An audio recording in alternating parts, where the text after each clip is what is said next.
Welcome back to house of football after a few days. നമ്മളിന്ന് discuss ചെയ്യാൻ പോകുന്നത് ലോക ഫുട്ബോളിലെ തന്നെ one of the most influential and inspiring മാനേജേഴ്സിൽ ഒരാളായ അരീഗോ സാക്കിയെ കുറിച്ചിട്ടാണ്. അപ്പോൾ അദ്ദേഹം ഇറ്റാലിയനാണ്, അതുപോലെ തന്നെ AC മിലാൻ്റെ മാനേജർ ആയിരുന്നു 1987 തൊട്ട് 91 വരെ. അതുപോലെ ഇറ്റാലിയൻ നാഷണൽ ടീമിനെ അദ്ദേഹം പരിശീലിപ്പിച്ചിട്ടുണ്ട്. അപ്പോൾ അദ്ദേഹം ചെയ്ത കാര്യങ്ങളൊക്കെ നമ്മളെല്ലാവരും ഫുട്ബോൾ പ്രേമികളാണ് നിങ്ങളെങ്കിൽ തീർച്ചയായും അറിഞ്ഞിരിക്കേണ്ട ചില കാര്യങ്ങളാണ്. കാരണം ഇദ്ദേഹത്തിൻ്റെ ബാക്ക്ഗ്രൗണ്ട് എന്ന് പറഞ്ഞു കഴിഞ്ഞാൽ ഫുട്ബോളുമായിട്ട് പ്രൊഫഷണൽ ഫുട്ബോൾ അദ്ദേഹം കളിച്ചിട്ടേ ഇല്ലായിരുന്നു എന്നുള്ള കാര്യമാണ്. അപ്പോൾ അദ്ദേഹത്തിൻ്റെ ഒരു ഫാമിലി ബിസിനസ് ഉണ്ടായിരുന്നു. അപ്പോൾ അവിടെ ഷൂ സെയിൽസിലായിരുന്നു പുള്ളിക്കാരൻ. അപ്പോൾ അങ്ങനെ പുള്ളി വർഷങ്ങളോളം ഷൂ കച്ചവടമൊക്കെ ആയിട്ട് നടന്ന ഒരാളാണ്. പക്ഷേ ഫുട്ബോളിനോടുള്ള ഭയങ്കരമായിട്ടുള്ള പാഷന് കൊണ്ട് പുള്ളിക്കാരൻ കോച്ചിങ്ങിനോട് ഭയങ്കര താല്പര്യമായിരുന്നു. അപ്പോൾ അങ്ങനെ ഇറ്റലിയിലുള്ള ചെറിയ ചെറിയ അമച്വർ ടീമുകളൊക്കെ ആദ്യം പരിശീലിപ്പിച്ചു. അതുപോലെ തന്നെ അദ്ദേഹത്തിൻ്റെ ഒരു വിഷൻ ഉണ്ടായിരുന്നു, പിന്നെ ഒരു ഫിലോസഫിയും കാര്യങ്ങളൊക്കെ ഉണ്ടായിരുന്നു. അപ്പോൾ അങ്ങനെ അദ്ദേഹം ആദ്യം ചെറിയ ടീമുകളൊക്കെ പരിശീലിപ്പിച്ചു. അതിന് ശേഷം പിന്നെ ക്ലബ് ഫുട്ബോളിലേക്ക് കയറി വന്നു. അങ്ങനെ പിന്നീട് അതിന് ശേഷം അദ്ദേഹം AC മിലാൻ്റെ മാനേജർ ആവാനുള്ള അവസരം അദ്ദേഹത്തിന് കിട്ടി. അപ്പോൾ അങ്ങനെ അദ്ദേഹം AC മിലാൻ്റെ മാനേജർ ആവുന്ന സമയത്ത് മീഡിയയൊക്കെ വലിയ രീതിയിൽ വിമർശിക്കാൻ തുടങ്ങി. കാരണം ഇദ്ദേഹത്തിന് ഫുട്ബോളായിട്ട് യാതൊരു ബന്ധമില്ല.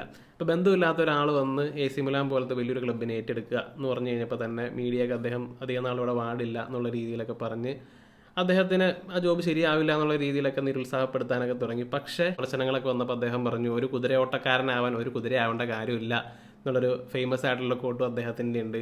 അതിനുശേഷം പുള്ളി AC മിലാൻ ടീം ഏറ്റെടുത്തതിന് ശേഷം ഫസ്റ്റ് സീസണിൽ തന്നെ അവർ ലീഗ് അടിച്ചു എന്നുള്ളതാണ്. 9 വർഷങ്ങൾക്ക് ശേഷമാണ് അന്ന് AC മിലാൻ സീരിയ ടൈറ്റിൽ സ്വന്തമാക്കുന്നത്. അതിനുശേഷം പിന്നെ 2 back to back champions league ടൈറ്റിലുകൾ, അതിനകത്ത് റയൽ മാഡ്രിഡിന് 5-0 തോപ്പിച്ച ഒരു കളിയൊക്കെ ഉണ്ടായിരുന്നു. മാത്രമല്ല അദ്ദേഹത്തിൻ്റെ സ്റ്റൈൽ ഓഫ് പ്ലേ ഭയങ്കര അട്രാക്റ്റീവ് ഫുട്ബോളാണ് കളിച്ചുകൊണ്ടിരുന്നത്. പിന്നെ നമ്മൾ മോഡേൺ ഡേ ഫുട്ബോളിൽ കാണുന്ന ഹൈ ലൈനും അതുപോലെ തന്നെ ഹൈ പ്രസ്സിങ് ഫുട്ബോളൊക്കെ ഇൻട്രൊഡ്യൂസ് ചെയ്തത് ഇദ്ദേഹമാണ്. അപ്പോൾ നമ്മൾ ഇന്ന് കാണുന്ന പെപ് ഗാർഡിയോള സ്റ്റൈൽ, അതുപോലെ തന്നെ ഹാൻസി ഫ്ലിക്കിൻ്റെ സ്റ്റൈൽ, ഈ സംഭവങ്ങളൊക്കെ ശരിക്കും പറഞ്ഞു കഴിഞ്ഞാൽ അതിൻ്റെ റൂട്ട്സ് എന്ന് പറഞ്ഞു കഴിഞ്ഞാൽ അരീഗോ സാക്കിയിലേക്ക് പോകുമ്പോഴാണ്. അപ്പോൾ അതുകൊണ്ടാണ് റാൽഫ് റാഗ്നിക്കിനൊക്കെ ഗീഗൻ പ്രസ്സിങ്ങിൻ്റെ ഉപജ്ഞാതാവായിട്ട് നമ്മൾ റാൽഫ് റാഗ്നിക്കിനെയാണ് പറയാറ്. അപ്പോൾ റാൽഫ് റാഗ്നിക്കിനൊക്കെ ശരിക്കും ഇൻസ്പിറേഷൻ വന്നത് അരീഗോ സാക്കിയിൽ നിന്നാണ്. അപ്പോൾ അങ്ങനെ അദ്ദേഹം അന്ന് ആ സമയത്ത് 4-4-2 ഫോർമേഷനിൽ ഹൈ പ്രസ്സിങ് ഹൈ ലൈൻ കളിക്കുന്ന കളിയൊക്കെയാണ് കളിപ്പിച്ചുകൊണ്ടിരുന്നത്. മാത്രമല്ല അദ്ദേഹം ഒത്തിരി സൂപ്പർ സ്റ്റാർസിന്, ആ സമയത്തുള്ള legendary players Marco van Basten, Ruud Gullit, Frank Rijkaard, Maldini, അതുപോലെ തന്നെ ബരേസി, ഇങ്ങനെയുള്ള താരങ്ങളെയൊക്കെ അദ്ദേഹമാണ് ഡെവലപ്പ് ചെയ്തത്. അപ്പോൾ അങ്ങനെ ഇറ്റാലിയൻ ഫുട്ബോളിലും അതുപോലെ തന്നെ ലോക ഫുട്ബോളിലും തരംഗം സൃഷ്ടിക്കാനായിട്ട് അദ്ദേഹത്തിന് സാധിച്ചു. അപ്പോൾ അങ്ങനെ AC മിലാൻ്റെ മാനേജർ ആയിരുന്നതിന് ശേഷം പിന്നെ പുള്ളിക്കാരൻ ഇറ്റാലിയൻ നാഷണൽ ടീമിൻ്റെ ജോബ് ഏറ്റെടുത്തു എന്നുള്ളതാണ്. അപ്പോൾ അങ്ങനെ 1994 ഇറ്റലിയെ കൊണ്ട് വേൾഡ് കപ്പ് ഫൈനലിൽ വരെ പോയി.